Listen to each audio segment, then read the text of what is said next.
Online study में आप सभी का स्वागत है। ऑनलाइन स्टडी की तरफ से मैं राहुल कुमार एक बार फिर आपका हार्दिक स्वागत करता हूं। जो आज की मिक्स प्रैक्टिस क्लास होने वाली है उसका नंबर है 22, जिसमें अपन ऐसे ऐसे क्वेश्चंस को कंप्लीट करेंगे जो कि आपकी एग्जाम में डायरेक्ट पूछे जाते हैं। आपकी एग्जाम से रिलेटेड मैं ऐसे क्वेश्चंस लेके आता हूँ जो आपकी एग्जाम में 2 या फिर 4 बार ज़रूर आए हुए हैं। यानी जो मैं PYQ क्वेश्चन लेके आता हूँ उनकी क्लास को आपको एंड तक देखनी है, बीच में छोड़कर नहीं जाना है। फर्स्ट क्वेश्चन पे चलते हैं। फर्स्ट क्वेश्चन क्या है अपनी स्क्रीन पे, यदि पृथ्वी का गुरुत्व समाप्त हो जाए तो क्या होगा। क्वेश्चन बोल रहा है कि यदि पृथ्वी का गुरुत्व समाप्त हो जाता है तो क्या होता है। पृथ्वी का गुरुत्व यानी जी की वैल्यू क्या हो जाएगी, 0। समाप्त हो जाएगी तो क्या होगा। आपको पता है कि तो भार तो होता है वो तो शून्य हो जाता है, लेकिन मास कभी भी शून्य नहीं होता। चाहे आप मून पे जाओ, चाहे आप मंगल ग्रह पे जाओ, कहीं पे भी जाओ, वहाँ पे अपना भार शून्य होता है, लेकिन अपना मास कभी भी शून्य नहीं होता है। तो इसका राइट आंसर क्या हो जाएगा, बी हो जाएगा। क्यों? क्योंकि भार तो शून्य हो जाता है लेकिन जो मास होता है वही वही रहता है, द्रव्यमान वही रहता है। अगले वाले क्वेश्चन की ओर बढ़ते हैं। अगला वाला क्वेश्चन क्या है, ये भी मोस्ट इंपोर्टेंट क्वेश्चन है। ये air force, navy, ICG, coast guard यानी सभी एग्जामों को नहीं छोड़ा है। ये सभी ना सभी एग्जामों में 1 या फिर 2 बार आया हुआ है, इसलिए इस एग्जाम से रिलेटेड क्वेश्चंस को मैंने उठाया क्योंकि ये आपकी BSF RO RM एग्जाम के लिए भी मोस्ट इंपोर्टेंट क्वेश्चन है। इसलिए आपको इसका आंसर देना है कमेंट में भी। एन प्रकार के अर्धचालक में बहुसंख्यक आवेश वाहक क्या होते हैं। सबसे पहले जो अपना क्वेश्चन है ये है, मैं आपसे पूछता हूँ कि पी प्रकार के अर्धचालक में बहुसंख्यक आवेश वाहक क्या होते हैं, ये आपको बताना है कमेंट करके। लेकिन जो इसका आंसर होगा वो इलेक्ट्रॉन होगा। क्या होगा, इलेक्ट्रॉन। जो पी प्रकार को में होगा वो क्या होगा, होल होगा। पी प्रकार के में जो बहुसंख्यक आवेश वाहक होंगे, पी प्रकार के अर्धचालक में बहुसंख्यक आवेश वाहक होंगे वो क्या होंगे, होल होंगे। क्या होंगे, होल होंगे। ये आपको पता होना चाहिए। अगले क्वेश्चन की ओर बढ़ते हैं। अगला क्वेश्चन क्या है, ताप की वैल्यू बढ़ाने पर क्रांतिक कोण का मान क्या होता है। या आपको पता है कि म्यू इज इक्वल टू संबंध किसमें होता है, म्यू का संबंध होता है 1/sin में, यानी म्यू समानुपाती होता है 1/sin। यानी क्या होता है, साइन सी जो है ना इसको बोलते हैं क्रिटिकल एंगल यानी क्रांतिक कोण। म्यू क्या होता है, अपवर्तनांक होता है अपना। अपन जानते हैं कि यदि अपवर्तनांक को क्या करते हैं, अपन क्या करते हैं, बढ़ाते हैं तो ताप की वैल्यू क्या होती है, घटती है। क्या होती है, ताप का बढ़ाने पर मान, अपवर्तनांक का मान क्या होता है, घटता है, सॉरी बढ़ता है। बढ़ता है, यहाँ पे थोड़ी मिस्टेक है, थोड़ी घटता है। यहाँ पे क्या आएगा, घटता है। क्यों? क्योंकि क्रांतिक कोण का वैल्यू इंक्रीज करोगे तो अपवर्तनांक का वैल्यू क्या होगा, घटेगा। तो आपको डायरेक्ट याद रखना है म्यू समानुपाती 1/sin के। साइन सी की वैल्यू बढ़ाओगे तो अपवर्तनांक का मान क्या होगा, कम होगा। अपवर्तनांक का मान कम होता है तो टेम्परेचर की वैल्यू क्या होगी, इंक्रीज होगी। टी यानी टेम्परेचर, म्यू यानी अपवर्तनांक, साइन सी को अपन क्रिटिकल एंगल यानी क्रांतिक कोण बोलते हैं। क्या होता है, इंक्रीज होता है। ये क्वेश्चन मोस्ट इंपोर्टेंट है। यहाँ से न्यूमेरिकल भी बनने के चांस होते हैं, लेकिन वो आगे मैं बताऊंगा कैसे न्यूमेरिकल बनते हैं। आगे वाले क्वेश्चन की ओर बढ़ते हैं। जो आगे वाला क्वेश्चन है वो आपके लिए स्क्रीन पे मोस्ट इंपोर्टेंट है। आगे वाला क्वेश्चन क्या है आपको बताता हूँ। जो आगे वाला क्वेश्चन है, ताप का मान बढ़ाने पर ध्वनि की चाल क्या होती है। ए ऑप्शन क्या है, घटती है। बी ऑप्शन क्या है, बढ़ती है। सी ऑप्शन क्या है, अपरिवर्तित रहती है यानी नो चेंज रहती है। डी ऑप्शन क्या है, नन ऑफ दिस। ताप की वैल्यू बढ़ाओगे यानी ताप को इंक्रीज करोगे तो जो ध्वनि की चाल होती है ना वो क्या होती है, इंक्रीज होती है, डिक्रीज नहीं होती है। राइट आंसर बी हो जाएगा। इसका क्या हो जाती है, बढ़ जाती है। ये आपको पता होना चाहिए। ये एनडीए का PYQ क्वेश्चन है। क्या है, एनडीए का PYQ क्वेश्चन है। ये आपकी BSF RO एंड RM के लिए भी मोस्ट इंपोर्टेंट है। एनडीए में ये आ चुका है।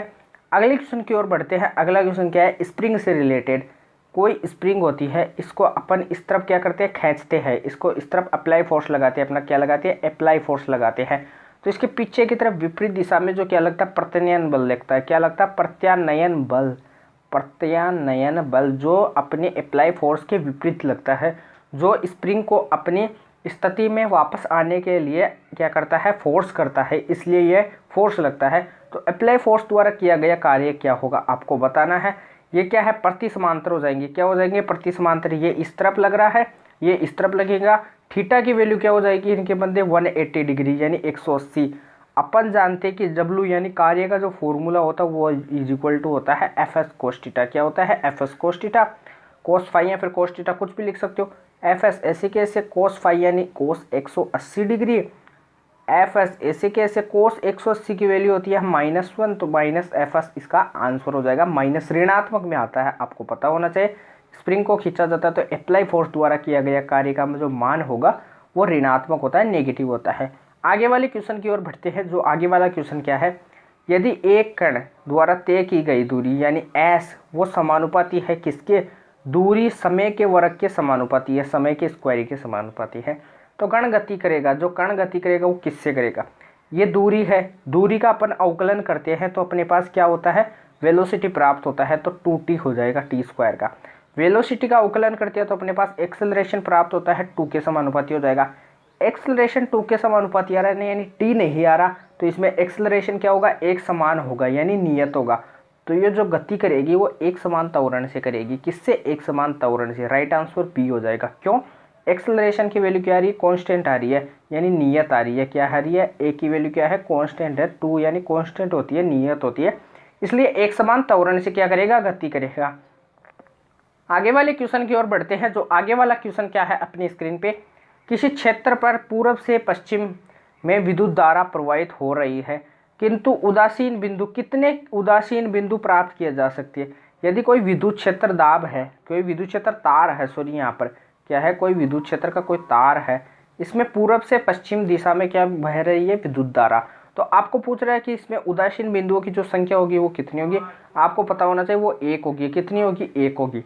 आगे वाले क्वेश्चन की ओर बढ़ते हैं। आगे वाले क्वेश्चन की ओर, उससे पहले एक बार आप वीडियो को दबा के लाइक कीजिए, वीडियो को शेयर कीजिए, कमेंट करके बताना है कि वीडियो एंड में वीडियो आपको कैसी लगी। उससे पहले भी आपको कमेंट करना है जय हिंद का, मोटिवेशनल कमेंट करना है जिससे आपको भी मोटिवेशन मिले। चैनल को अभी तक सब्सक्राइब नहीं किया तो चैनल को सब्सक्राइब कर लीजिए, प्लीज़ चैनल से जुड़ जाइए, वीडियो को लाइक कीजिए और हमारे टेलीग्राम चैनल ऑनलाइन स्टडी से भी जुड़ जाइए, क्योंकि वहाँ पर यहाँ के जो PDF होती है वो आपको अवेलेबल कराई जाती है। अगला क्वेश्चन क्या है अपनी स्क्रीन पे, वह ताप जिस पर बर्फ पानी, ये मैंने कल कराया था, त्रिक बिंदु होता है। क्या होता है, त्रिक बिंदु। आपको डायरेक्ट याद रखना है, ये मेरा कल वाला कराया हुआ क्वेश्चन है। अगला क्या है, कार्य करने की दर को अपन क्या कहते हैं, अर्थात dw/dt, कार्य करने की दर को अपन क्या कहते हैं, ये होता है पावर। क्या होता है, पावर। कार्य बटे समय क्या होता है, पावर होता है, P = W/T होता है। पावर का एक और फॉर्मूला होता है, वो होता है P = VI। ये भी मोस्ट इंपोर्टेंट फॉर्मूला है। शक्ति को अपन क्या कहते हैं, कार्य करने की दर को अपन क्या कहते हैं, शक्ति कहते हैं। इसका राइट आंसर क्या हो जाएगा, ए हो जाएगा, आपको पता होना चाहिए। आगे वाले क्वेश्चन की ओर बढ़ते हैं। आगे वाला क्वेश्चन क्या है, पृथ्वी का घनत्व 4 गुना, तो इसमें संबंध होता है कि G समानुपाती किसके होता है, 4/3 पाई रो यानी घनत्व कैपिटल G × R।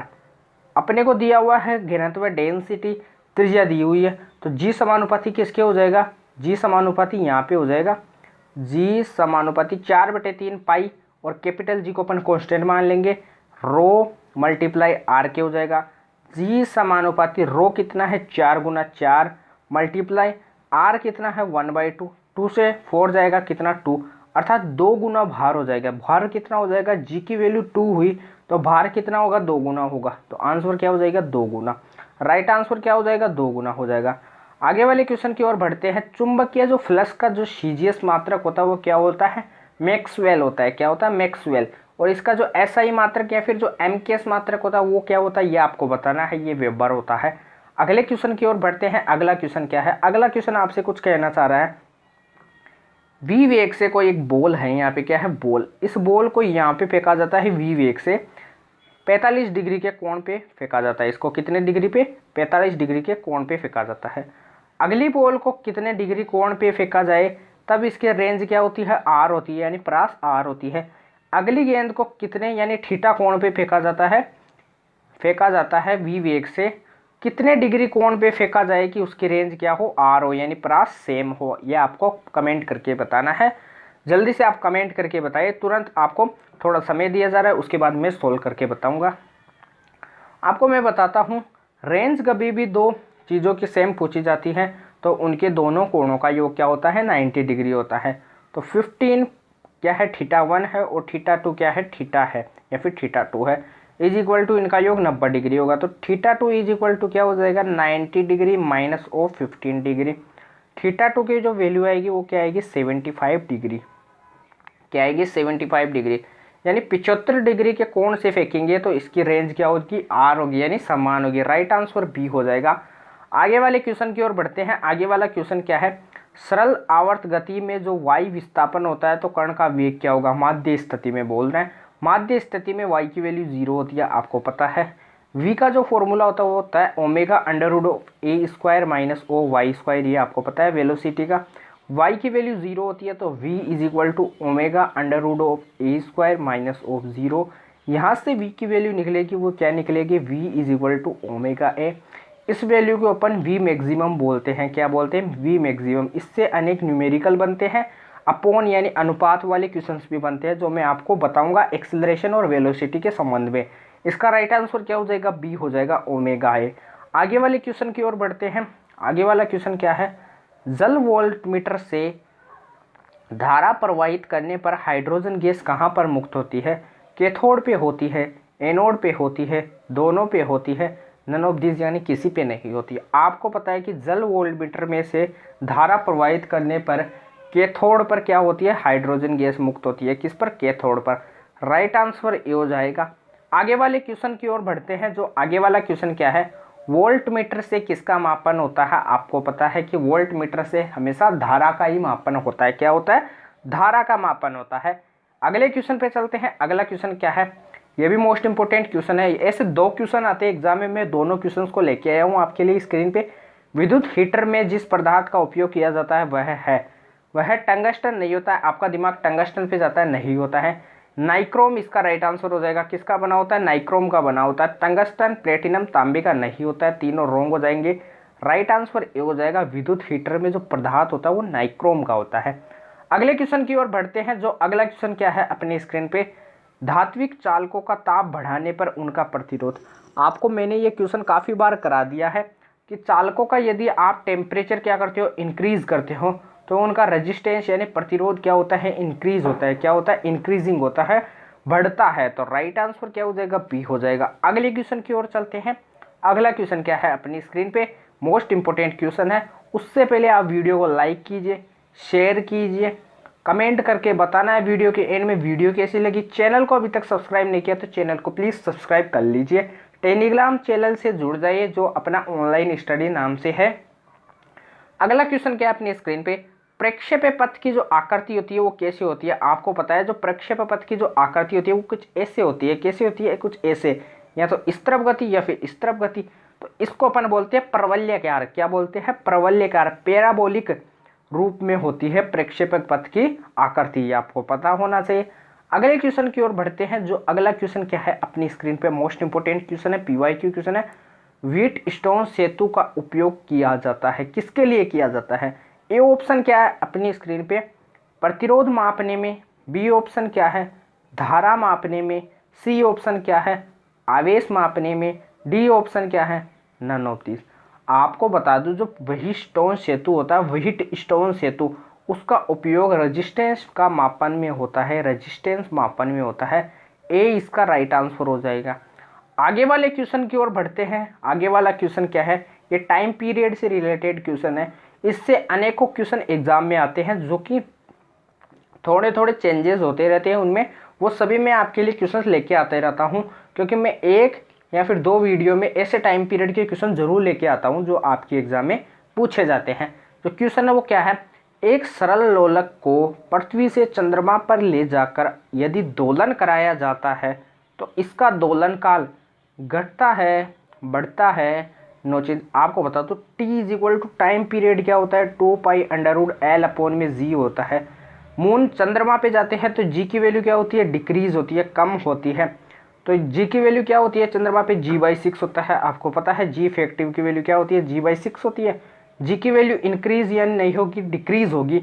यहाँ से डिक्रीज होगी तो टाइम पीरियड क्या होगा, इंक्रीज होगा। तो राइट आंसर क्या हो जाएगा, बी हो जाएगा, बढ़ता है। पृथ्वी से चंद्रमा पर यदि अपन सरल लोलक को लेकर जाते हैं तो टाइम पीरियड का मान क्या होता है, इंक्रीज होता है। आगे वाले क्वेश्चन की ओर बढ़ते हैं। आगे वाला क्वेश्चन क्या है, 2 वस्तुओं को समान वेग से प्रक्षेपित किया जाता है। एक को 30 डिग्री के कोण से, एक को 60 डिग्री के कोण से क्षैतिजता छोड़ते हैं तो अधिकतम ऊंचाइयों का जो अनुपात होगा वो क्या होगा। सबसे पहले जो ऊंचाई का फॉर्मूला होता है वो होता है u² sin² थीटा अपॉन में 2g होता है, ये आपको पता है। एच किसके समानुपाती होता है, साइन स्क्वायर थीटा के हो जाएगा, क्योंकि अपने को एंगल ही दिया हुआ है। इक्वेशन फर्स्ट मानते हैं इसको, H1 अपॉन में जो H2 होगा वो क्या होगा, साइन स्क्वायर थीटा 1 अपॉन में साइन स्क्वायर थीटा 2 हो जाएगा। H1 अपॉन में जो H2 होगा वो क्या हो जाएगा, साइन स्क्वायर 30 डिग्री, क्या हो जाएगा, साइन स्क्वायर 30 डिग्री अपॉन में साइन स्क्वायर 60 डिग्री। अब इसको सोल्व करते हैं, H1 अपॉन में H2, साइन स्क्वायर 30 की वैल्यू क्या हो जाएगी, 1/2 होती है, कितनी होती है, 1/2 यानी 1/4। इसकी साइन 60 की वैल्यू कितनी होती है, √3/2 का होल स्क्वायर हो जाएगा, क्योंकि √3/2 होती है। ये 4 होगा, ये 4 होगा, कट जाएगा। आंसर जो आएगा वो क्या आएगा, 1 क्या आएगा, 1:3, 1:3। राइट आंसर सी हो जाएगा। H1 अनुपात जो H2 होगा वो कितना होगा, 1:3 होगा। राइट आंसर क्या हो जाएगा, सी हो जाएगा। इस फॉर्मूले से भी मोस्ट इंपोर्टेंट क्वेश्चन बनते हैं एक आपकी एग्जाम में, 2 से 4 क्वेश्चन आपके एग्जाम में पूछे जाते हैं। अगला क्वेश्चन क्या है, अगला क्वेश्चन अपनी स्क्रीन पे है, विद्युत बल्ब का तंतु बना होता है किसका, टंगस्टन का। ये एनडीए में इस बार पूछा गया था, ये एग्जाम में काफ़ी बार पूछा गया है। अगले क्वेश्चन पे चलते हैं। जो अगला क्वेश्चन क्या है, क्यूरी एक इकाई है किसकी है, रेडियो सक्रियता की। ये बीएसएफ में आया हुआ क्वेश्चन है, 2000 किस में आया हुआ है, इस थोड़ा कन्फ्यूजन है लेकिन आया हुआ है, किसमें, रेडियो सक्रियता की होती है। अगला क्वेश्चन क्या है, विद्युतीय परिपथ में किसी बिंदु पर सभी धाराओं का बीजगणितीय योग शून्य होता है। आपको पता है, आपने जो व्हीटस्टोन सेतु वाला जो चैप्टर था, किरचॉफ लॉ वाला, उसमें आपने पढ़ा था कि किसी बिंदु पर, उसको संधि नियम भी बोलते हैं, किसी बिंदु पर सभी धाराओं का जो बीजगणितीय योग होता है, आने वाली धारा का जो बीजगणितीय योग होता है, जो समीशन आई होता है, वो कितना होता है, शून्य होता है। कितना होता है, 0 होता है। तो धाराओं का जो बीजगणितीय योग होता है वो कितना होता है, शून्य होता है। राइट आंसर सी हो जाएगा। यह आपने पढ़ा था किरचॉफ के फर्स्ट लॉ में। सेकंड लॉ क्या होता है, जो समीशन वी आई होता है, विद्युत वाहक बल का जो परिमाण यानी समीशन होता है, विद्युत वाहक बलों का योग बीजगणितीय, वो क्या होता है, शून्य होता है। ये भी आपने पढ़ा था। अगले क्वेश्चन पे चलते हैं। अगला क्वेश्चन क्या है, ऋण आवेश के जो चारों ओर बल रेखाई होती है, -q चार्ज है, इसके चारों ओर कोई बल रेखाई होती है, वो इसके ऊपर की तरफ होती है। कैसे होती है, इसके ऊपर की तरफ होती है, आकर्षित होती है, आकर्षण के रूप में होती है। अगले क्वेश्चन पे चलते हैं। एक पत्थर को घुमाते घुमाते छोड़ दे तो वह गति करेगा। कोई पत्थर है, इसको अपन घुमा रहे हैं, घुमाते घुमाते यदि इसके धागे को काट दे या फिर छोड़ दे तो ये सरल रेखीय बिल्कुल सीधा जाता है। तो ये सरल रेखीय गति करता है, लीनियर मोशन में गति करता है, रेखीय गति करता है। अगले क्वेश्चन पे चलते हैं। साइक्लोट्रॉन का उपयोग किसे त्वरित करने के लिए किया जाता है। ए ऑप्शन क्या है, धनायन, बी ऑप्शन क्या है, ऋणायन, सी ऑप्शन क्या है, इलेक्ट्रॉन, डी ऑप्शन क्या है, न्यूट्रॉन। आपको बता दूं, साइक्लोट्रॉन का उपयोग धनायन को त्वरित करने के लिए किया जाता है। ए इसका राइट आंसर हो जाएगा। आगे वाले क्वेश्चन की ओर चलते हैं। आगे वाला क्वेश्चन क्या है, ये एग्जाम में आया हुआ हिट क्वेश्चन है, इसको आपको मोस्ट इंपोर्टेंट लगा लेना है। W का जो कार्य का जो फॉर्मूला होता है वो होता है MB कोष्टक 1 - cos थीटा। क्या होता है, 1 - cos थीटा। थीटा की वैल्यू 180 डिग्री दे रखी है अपने को, तो MB कोष्टक 1 - cos 180, cos 180 की वैल्यू -1 होती है। अगली स्क्रीन पे करते हैं अपन इसको सोल्व। W = MB कोष्टक 1 - cos 180 की वैल्यू -1, माइनस +1 तो +2 MB हो जाएगा। W की वैल्यू क्या हो जाएगी, +2 MB। ये आपको पता होना चाहिए, डायरेक्ट एग्जाम में पूछा जाता है। ये किसमें, चुंबकीय आघूर्ण की बात हो, जब विद्युत क्षेत्र में बात होती है तो वहाँ पे क्या आता है, W = PE कोष्टक 1 - cos थीटा होता है। इसमें विद्युत क्षेत्र वाले चैप्टर में, ये चुंबकीय क्षेत्र वाले चैप्टर में था, यहाँ पे MB होता है, आपको पता होना चाहिए। अगले क्वेश्चन पे चलते हैं। सॉरी, जो आज का सेशन होता है वो अपना कंप्लीट होता है। आज के लिए जो अपने टॉपिक रिलेटेड क्वेश्चन थे वो 20+, 25+ क्वेश्चन का टास्क कंप्लीट होता है, जिसमें अपन ने ऐसे मोस्ट इंपोर्टेंट क्वेश्चन किए हैं जो आपकी एग्जाम में पूछे ही जाते हैं। तो अपन रोजाना ऐसे सेशन को कंप्लीट करते हैं जिसमें अपन ऐसे अनोखे क्वेश्चन लाते हैं। तो इसलिए आप थोड़ा वीडियो को लाइक कीजिए, वीडियो को शेयर कीजिए, वीडियो को एंड तक देखना है, वीडियो को बीच में छोड़ के नहीं जाना है, क्योंकि ऐसे क्वेश्चन होते हैं वीडियो के बीच में भी जो आपकी एग्जाम के दृष्टि से मोस्ट इंपॉर्टेंट है। वीडियो को आपको बीच में नहीं छोड़ के जाना, क्योंकि ये BSF RO एंड ROM के लिए मस्ट इंपॉर्टेंट है। मस्ट बोल रहा हूँ, मस्ट का मतलब होता है कि बहुत अच्छा इंपॉर्टेंट क्लास है, इसलिए आपको वीडियो को एंड तक देखना है। चैनल को अभी तक सब्सक्राइब नहीं किया तो चैनल को सब्सक्राइब कर लीजिए। अपन कल मिलते हैं ऐसे नए धमाकेदार सेशन के साथ, तब तक के लिए जय हिंद जय भारत।